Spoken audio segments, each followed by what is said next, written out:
पुण्याच्या साधू वासवानी चौकात आहे। या चौकामध्ये इन्कम टॅक्स ऑफिस माझ्या समोर आहे आणि त्याच्या समोर ही इलेक्ट्रिकची बस बंद पडलेली आहे। Pune smart city development corporation लिमिटेडची ही PMTची इलेक्ट्रिकची बस बंद पडलेली आहे। या बसची अवस्था अशी आहे की सर्वसामान्य साध्या ज्या बसेस असतात त्या ढकलून तरी पुढे घेऊ शकतो, पण या बसेस ढकलूनही पुढे घेता येत नाहीत। त्यामुळं अक्षरशः या बसेस लॉक होतात अशी अवस्था आहे। हे बघा, पोलीस मागे ढकलायचा प्रयत्न करतात पण ती बस हलता हलत नाही।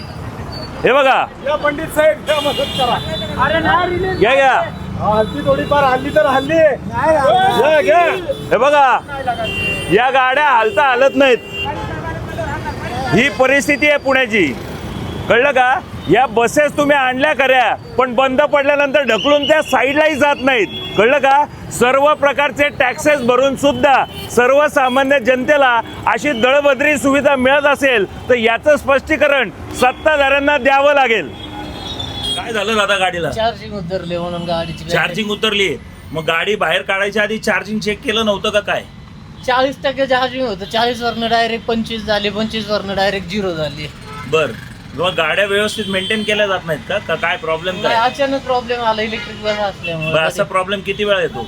तर माझ्यासोबत तर हा पहिल्यांदाच आला। पहिल्यांदाच झालेला प्रकार आहे। मग या गाडीला ढकलून साईडला घेता येत नाही का? येते ना, ढकलता येते पण बरेच लोक लागतात ढकलायला। म्हणजे एवढं इझिली पुढे ढकलली जात नाही नाही ती? जात, हा?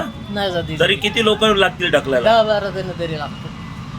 10-12 जण जर ही इलेक्ट्रिकची बस बंद पडल्यानंतर ढकलायला लागत असतील तर हे 10-12 लोक काय स्पेअर मध्ये गाडीमध्ये घेऊन फिरायचं का? याचं स्पष्टीकरण सत्ताधाऱ्यांना द्यावं लागेल।